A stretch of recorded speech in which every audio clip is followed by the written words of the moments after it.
Is your child in swim lessons? Would you like to help them practice? Hi, I'm Margo Little and I've been a water safety instructor for 18 years. These videos have some tips on how you can help your child practice what they're learning. The first tip is to keep it fun and positive. Years ago, I focused on Learn to Swim because it's so important and in demand.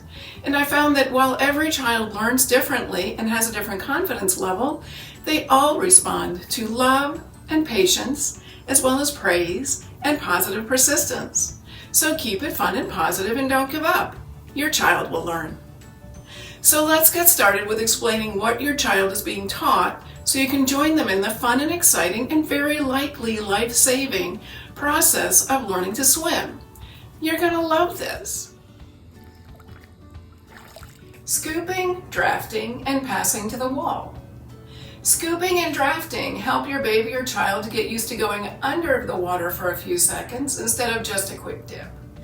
They learn to keep their mouths closed to avoid getting a mouthful of water, and they get the feeling of the water covering them and then coming up and breaking the surface again.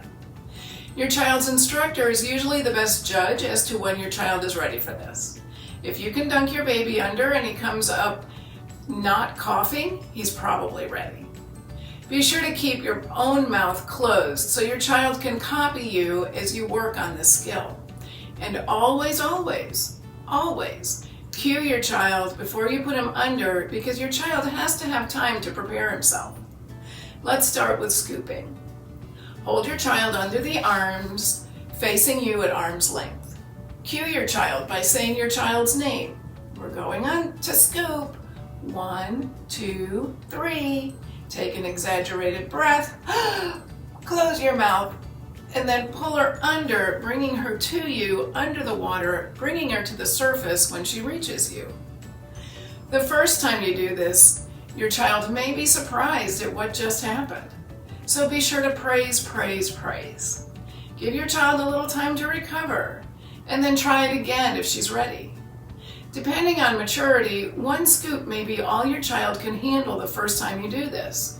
Usually though, the babies just need a little time to realize that everything is okay, and then they're ready to do it again.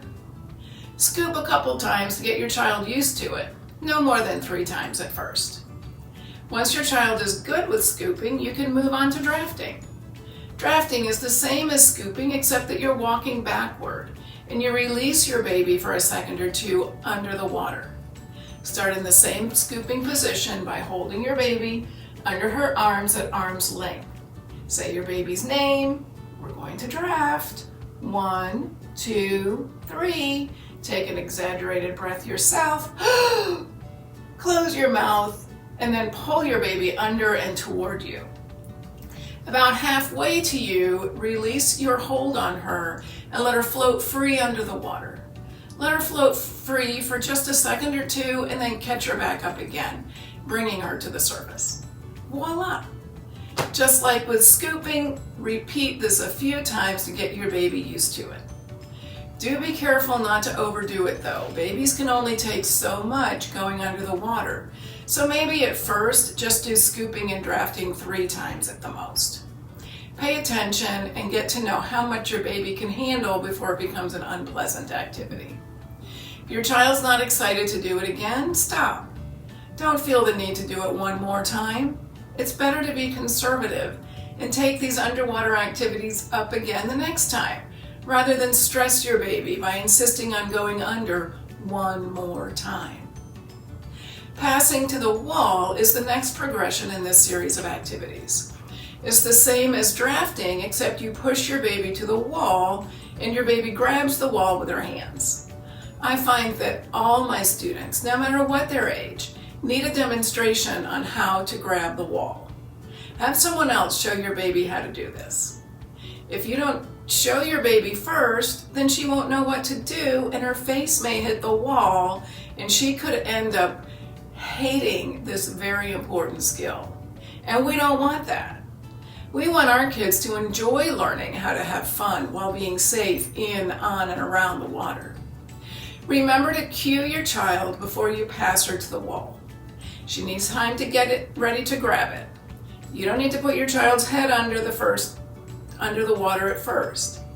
Get her comfortable with passing to the wall and grabbing it before you let her go under. Otherwise, it may scare her and she won't want to do it anymore. When in doubt, go conservative and don't push your child. Challenging her and demonstrating how much you enjoy gliding to the wall tends to be more effective at achieving success. More things about cueing. After you say your child's name, what the skill is, and 1, 2, 3, you really must follow through. If you delay and try to negotiate with your child or think that your child must be looking you in the face, then this ends up just confusing your child and they won't know what to think or do the next time you cue them. So immediate follow through is very important. Go easy on these underwater activities. Try to put yourself in your child's place. A few times a practice session is probably enough, even if your baby is begging for more. Sometimes kids get waterlogged, but they're having so much fun that they still want you to keep putting them under, even if it isn't good for them. It's up to you, the parent, to regulate your child's water activities to keep your child safe and healthy. That's it for scooping, drafting, and passing to the wall. Have fun and enjoy your child. Scoop.